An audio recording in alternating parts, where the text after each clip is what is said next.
Hey CastHeads, welcome to another episode of Cars&Caffeine with CastHeads magazine.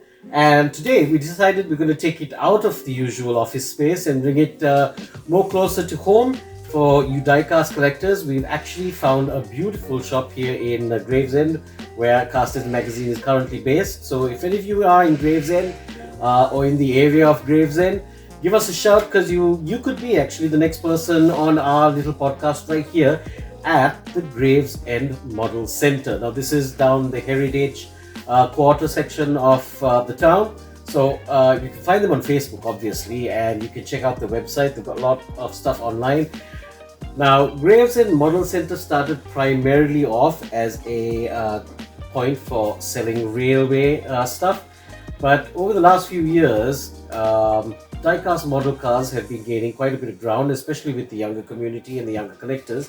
And we managed to sit down with the owner of the Gravesend Model Center, Mr. James right here, who has been suffering my visits over the last 1 year and putting up with me just coming in here and talking absolute nonsense. But it is a fantastic way to meet collectors.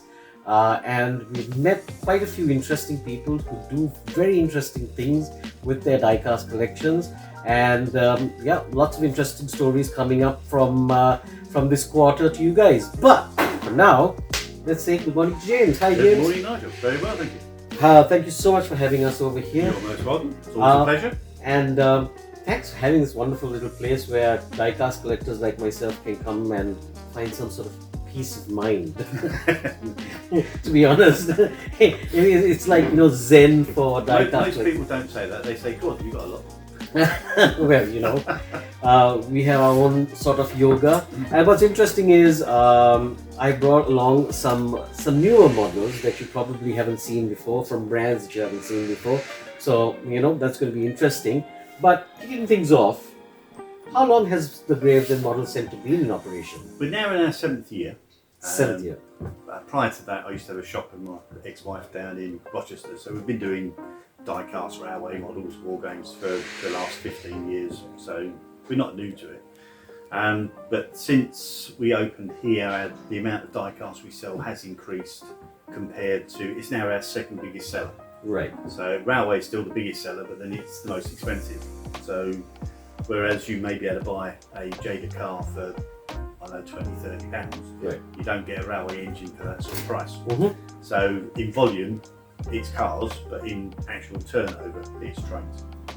Have you seen over the last few years, a massive increase in diecast collecting car models with your usual crowd of people? Like you have your usual. We have a normal crowd who collect as they come out, they buy.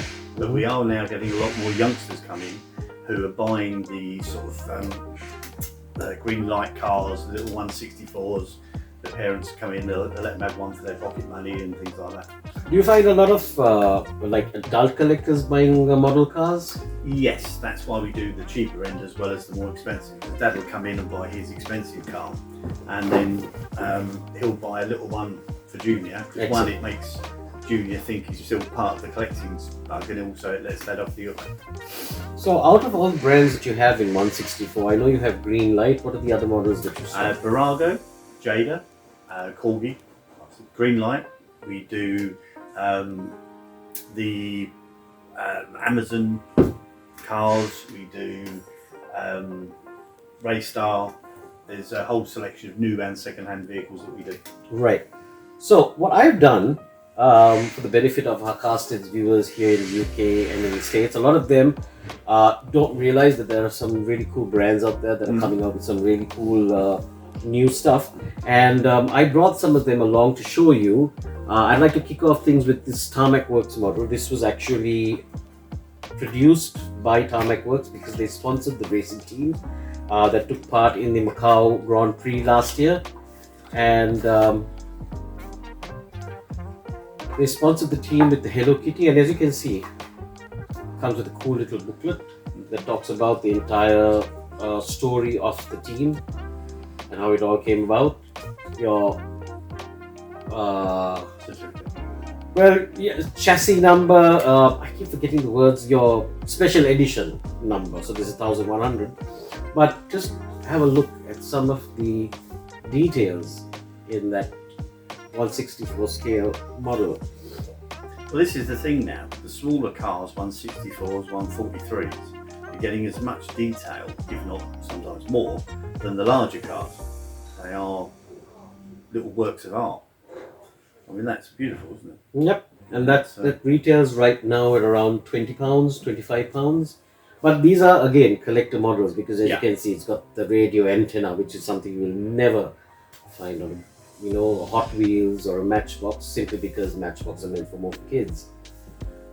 Well, the Matchbox end, especially their sort of £199, £299, they are a bit like Hot Wheels, the cheaper stuff. But I have to agree. I have to say that the Matchbox models are quite nice. Oh yeah, no, that's in a different league. They're nice, but they're a lot lot basic. And this has, like, as you can see, engine detail. Nice. So that's actually from a brand called Tarmac Works. Then recently, Mini GT, and this is the reason why I'm all decked out in BMW today. Le Mans is starting to make a comeback in popularity. I think because they've seen the popularity Formula One has, and they've started getting into getting 164 scale cars. This is actually brand spanking new. This is on pre-order from Mini GT. This is BMW's IMSA model that raced in the one of the American series. Let me see if I can find it here. Yes, the Daytona 24 Hours. Have a look at that. And again, these are more collector grade 164 scale models. You can see that from the detail. They're really nice. I mean, we do a range called Spark, and they're not our fastest sellers, but they're more people come in and they will buy both of the cars that race in the team. Yeah. So, Jaguar and things like that. That's quite cool. So yeah, actually brands like Mini GT are starting to give Spark a run for their money by bringing out these models. But again, you see, you're now getting in a 164, which helps people build a bigger collection because of space. You're getting the same sort of detail that you'd normally get in a 143 or a 132. Yep. I mean, that could grace anybody's collection. I'm actually quite. Is that actually going to go back, or is that going to disappear into someone's collection? This is going to go into my collection, along with all my BMW gear. This is another brand that we've recently started working with, Inno64, and it's a very interesting story with these guys because Liberty Walks is a tuner brand in Japan, and they've managed to upset Ferrari because Ferrari don't like what they do to their cars. So they've had many fights with Ferrari, and there's a licensing issue and so on and so forth. But Inno64 has got the license from Liberty Walks to do a rendition of their model. So someone is getting paid for their creative output. It's just that Ferrari is not too happy with the modifications that Liberty Walks does. But this also is another fantastic look at how 164 scales have kind of improved over the last 4 or 5 years. It's a lovely F40. I must admit, I do Hello Kitty, and I can't stand Hello Kitty, but the actual Hello Kitty car, I think it's my favourite so far. That is really nice. But but again, you put that up against a 143 or even a 132, and the detail's amazing. All the way down to the little rivets. So one of the interesting things that you also do is you pick up collections from people. Could you tell us about that? Well, what we do, if someone, a lot of times people pass on, or they've just got fed up with it, or for whatever reason, and we will buy the collection, but we buy the whole thing. We don't cherry pick the good ones and leave them with all the intact. The only time we don't is if we buy something, if there's something there that's massively expensive. We're a great believer in karma, so we won't give them a fiver for it, knowing that it's worth £200. So then we pass things on. I mean, we had something similar with a lady from Railway book. Right. And she said, take this box of large stuff for 50 quid. So we did. And then when we actually looked in it, there was some G-gauge engines, and we ended up selling them for about £2,500. And we run her up I said, can you come down? And she did, and we gave her more money. Excellent. We do the same with that. If we were looking at this selection here, and these are, I would turn around and say to the lady, put that one online because you're going to get more because of the end seller. And if they get a couple of bidders, they'll do quite well. So what is the biggest haul you've managed to pick up? How many cars? Well, the one we picked up Sunday had 700 cars. Wow. But unfortunately there was only 500 boxes, and they were separate from the cars. So we are still putting cars back into boxes. It's really boring, and you have to give them a good cleaning, but it gives us a chance to grade the cars. Because we do, if there's something not right with it, then we will make sure that people can see there's something not right, and it varies the price down quite considerably. This actually brings us to an interesting topic that I've been discussing actually with a lot of people online, and that is the whole concept of, we collect all of these cars. Now I personally have 1,700 models in my collection, and I'm not going to be able to put all of them on display. Unless I am able to buy a massive house with a massive barn or something which I can convert into museum. So chances are I'm going to pass away at some point in my life with all of these model cars in storage. I think somebody got really shocked at the amount of models I have. So then it leaves me down to wonder, and this is a question I've been asking a lot of collectors: do we at some point sell all our models and buy that one really expensive piece that costs like £2,000-3,000, or do we enjoy the fact that we have all our models in boxes till the day that we die, and then at some point our families after that will... Well, what I would say to people, especially if husbands don't always tell their wives exactly how much they've spent on a model, is make sure that you put in your will that items may be more expensive than when you purchase them. Right. So that they don't just go 500 quid for 1,300 models and take the first offer they give them. Because they do need to have a look at it, do a bit of research, because that's what we do. We look up the cars and see what ones are worth what and everything else. You'll find, there's a dustbin chap who comes in quite regularly, and several times they've found black sacks full of die-cast cars in their boxes, because people don't know what to do with them when the person's passed on. Oh wow. And also we get people who do house clearances who come in, and they'll find collections in the attic where they've gone up there, people have passed on, or the other people don't know they're there, and then suddenly they'll come in with some gems that you can see. A lot of the old Dinky and Corgi and stuff like that comes out of the attics.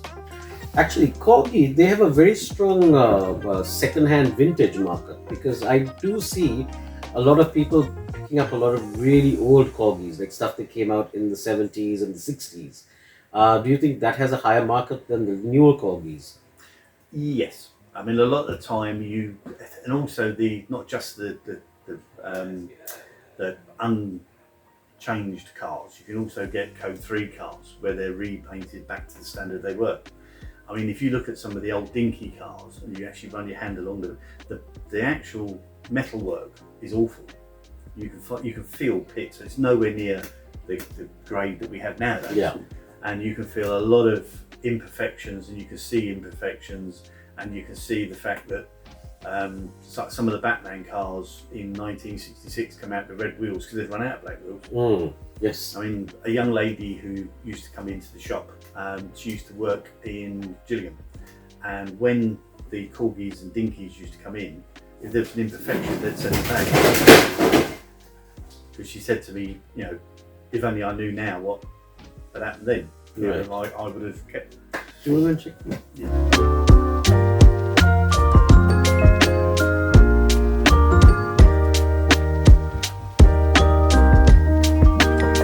Exciting. So you let anybody in. Yeah. Well, anyone can be a model die-cast collector. Well, yeah. That's what it's all about. So we were talking about Corgi, and we were talking about the stuff that Corgi does. Now, Pigeon, of course, made me lose my train of thought, but is there a huge market for 143 scale as opposed to, what are the scales that you find other than 164 scale? We know that 164 scale is popular because of its size, easy to collect. But other than that, amongst the collectors, the hardcore collectors you find coming to your shop, what are the scales? 143 is in cars. It's 143. Right. We do sell quite a few 124s and 118s, but nowhere in the same numbers as we do 143s. Lorries, it tends to be more 150s because people like the size, the detail, and if you've got enough room to put a 150 lorry, why shouldn't you? Yeah. Some of the Virago lorries that have come out recently have been really nice. They're 143, Yeah. and so they match the car collectors, but they're also, because of what they are, like transporters and things like that, at the price they are, they're being attracted. The lorry people are liking them as well. Right. And they also make good display stands for 143 scale cars. Well, they do little rotating ones where you Right. can put the small 143s on, which we've got a couple of. Okay. Just at the moment, I've got so much stock, I haven't got enough place to put them. But we are looking to open in another in Dartford, so when we do, we'll have a couple of little display stands up there. Ah, brilliant. So on the 143 scale, I brought actually a couple of 143 scales that Solido does. This is the Audi ABT RS6. Audi fans are going to love that, especially in that color sky blue. But what really piqued my curiosity was this. Now, we don't see a lot of Aston Martins in 143 scale unless they come out as a James Bond model. So this is quite exciting for me, because that is the new Aston Martin V12 Vantage by Solido in 143 scale. It's beautiful, isn't it? It's a lovely car. But you see what I mean, though, when I'm saying that the detail on a 164 and the detail on a 143. I mean, the 164s are, there's no, you're not losing anything. Which is interesting, actually. I don't know why they don't start doing 143 scale models, any of the brands, with higher detail parts like engines and stuff like that. Considering the size is there. Well, the thing is, with this one, there's no opening parts, is there? Yeah. So No. you'd have to retool to open the Yeah. boot and things like that. I mean, there are companies that do have 143 parts, engines and things, but maybe that's something you could suggest. But the wheels are gorgeous. Yep. And all the way through to the little holes on the brake pads. But that's, I mean, I believe they retail about £20. Which is shocking in comparison to what Corgi yes. retails at. I mean, if you bought a new Corgi, you're looking at £35 to £39. So they've got. This is why Corgi need to start shaping up and looking at their marketing and how much they're charging, because a lot of their the models they bring out are old castings, Yeah. or old moulds. So they're not paying for the moulds, but they're still charging top dollar for the cars. And the details haven't changed, because if you look at the Corgi wheels, for example, and for me, wheels are always a great benchmark to check out quality, because nowadays wheels are more intricate, and if you see the way Solido has been able to, have the see-through wheels perfectly cut through, so you see the. But the thing is, not only have they done the see-through wheels, you can actually see, the brake discs with all the little holes on, Exactly. brake pads, because there's no point having that gorgeous wheel and then having a piece of black plastic on the inside that just doesn't, because then you might as well just not bother. I love this model. This has come out in two colors. This is the original British Racing Green, but they've also like a got metallic green, isn't it? Yeah, they've also got a metallic blue, which is going to be featured in the new issue of the magazine that we're working on. And if you think this is stunning, I guarantee you the blue one will just blow people's minds away, because it's absolutely gorgeous. See, I personally don't like sky blue on cars. So I love the car looks gorgeous. Yeah. But the colour doesn't do it for me. No, but That's, in that case, but you are everybody- definitely not going to like the color on this. No,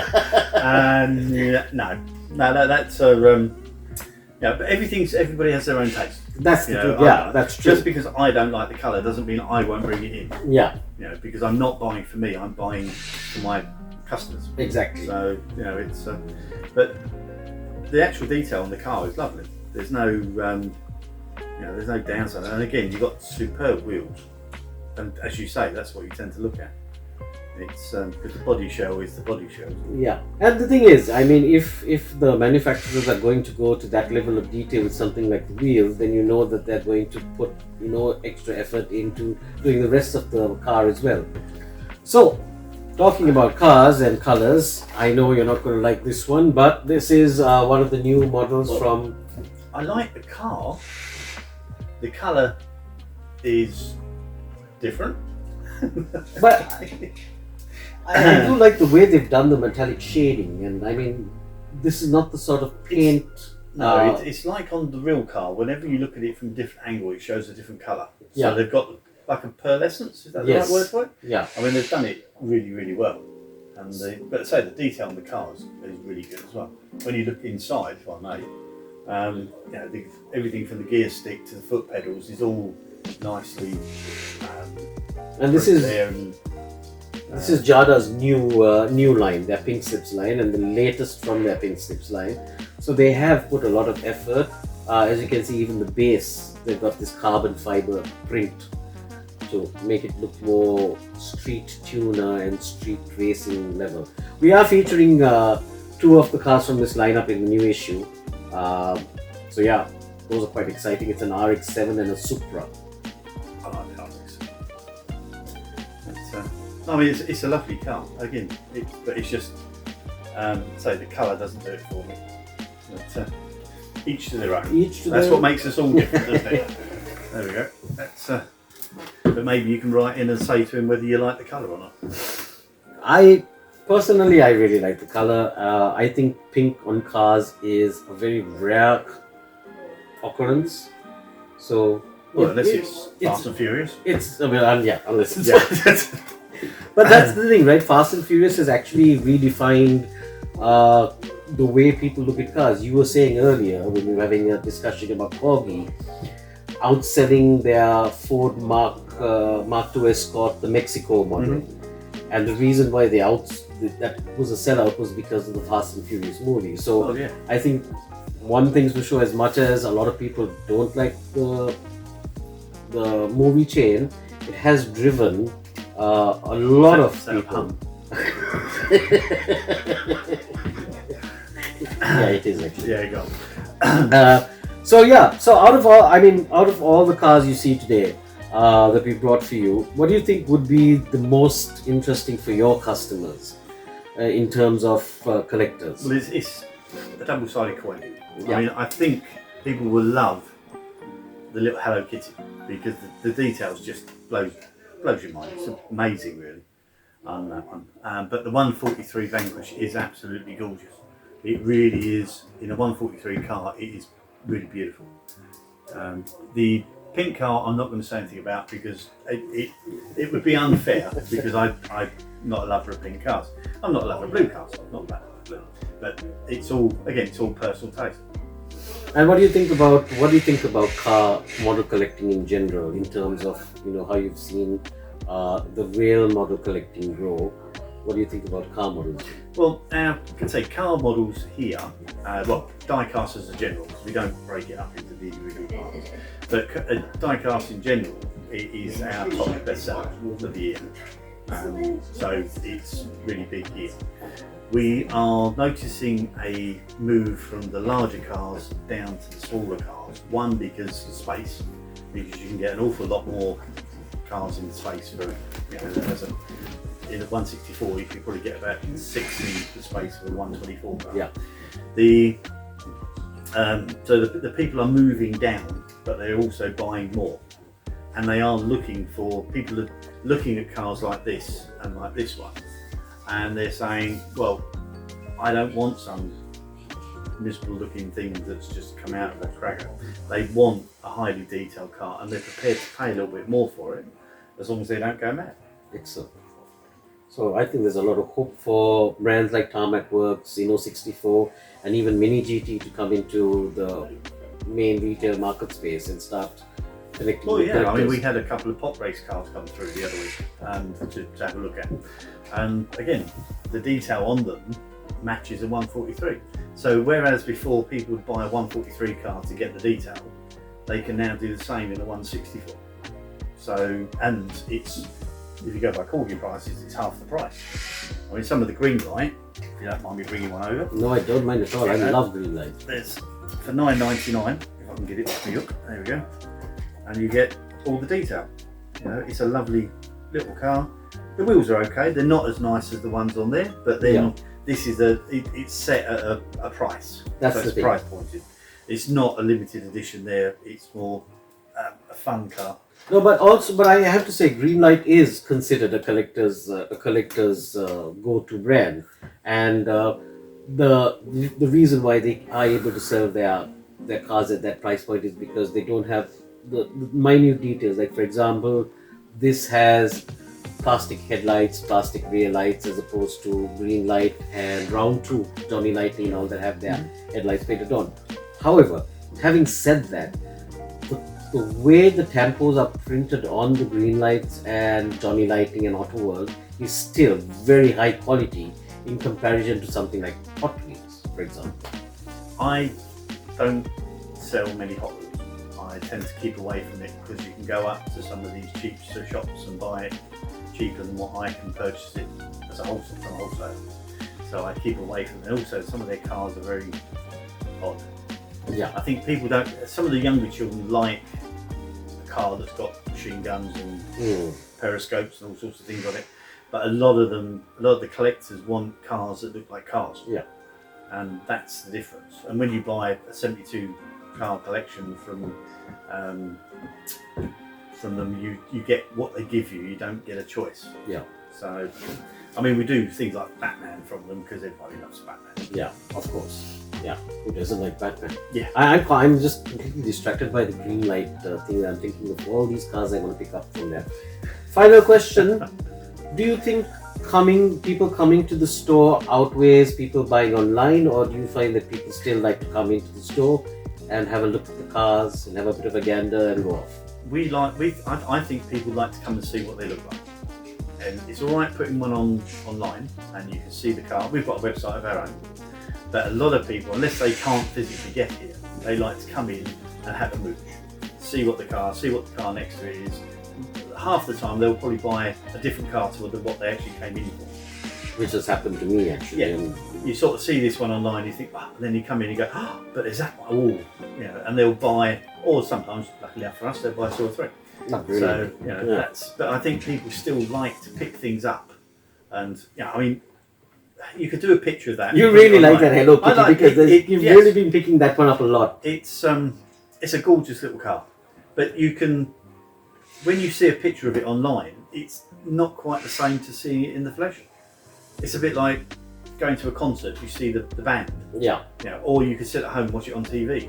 Why do we go to concerts? It's the same sort of thing with collecting. You want to see what the item looks like. And one thing I really like about there you go, just to show there's no where's that other one? Oh, there you go. There you go. Just to show there's no I will pick up the BMW as well. Because the BMW is nice. That's black. It's gorgeous detail. Yeah. It's black. Yeah. Whereas this one, you've got all the different colours. It's striking. If you put that on your shelf, you're going to go straight to it. Same as the Hello Kitty. The black one, it's going to disappear in a collection. Yeah. There's nothing wrong with it. It's a gorgeous car. I love the detail. It's great. But these they're more of a hook. Yeah. And I think they'll do well. I'm really actually excited about this because I think Mini GT have stumbled on a very, very interesting target audience. Not many companies are doing Le Mans cars. In fact, the only ones that have done the latest Le Mans car is Burago, which they've done the Ferrari 499P, which won the Le Mans recently. Thank you so much, James. One little thing I would like to say, from a retailer's point of view, is they need to, this is fine, because you can open it up and have a look, but they need to think, manufacturers need to think about how they package things, so that we can put them on the shelf, customers can see them without having to keep opening them. Because if you want perfect packaging, the last thing you want to do is have 1,500 people all open it up to have a look, because it gets damaged. Whereas if you could do something a bit like this one, or even with these, if they could think about the packaging and do it so that when we've got it on the shelf, customers can see it without having to open it, that would be a good thing from the retailer's point of view. Excellent. Well, we hope all you guys out there, Glenn, we need to see some windows on your mini GTs, because these are actually quite stunning, and I do agree with James. If more people see this in real life as opposed to being a picture on a box, I think chances are they're going to... If you were going to buy that, which one would you buy? The one you can see the whole car, or the one you can only see an artist's impression? Yeah. That's, yeah. I mean, once that's out, I know it's hello Kitty again, but once that's out of the box, or once it's in a little window, yeah, it will... It sells itself. It'll sell itself. That's the thing, and that is basically what these. I mean, they do models say it's like food. We eat with our eyes before we even taste it. So yeah, absolutely. It's the same with cars. Brilliant. And on that note, guys, thank you so much for joining us on this really interesting episode. Thank you so much, James, for joining us. Welcome. And this is going to be more common occurrence. So subscribe, like, share, do the usual, and we'll be having more people. And if you are interested in being a guest on the show, give us a shout at hello@CastHeadsMagazine.com. We are right now based in Gravesend, so we would love to have you guys come over and join us and discuss diecast. Yes. All right. On that note, I'm going to now go and do some shopping. Thank you so much. Thanks, James. Thank you.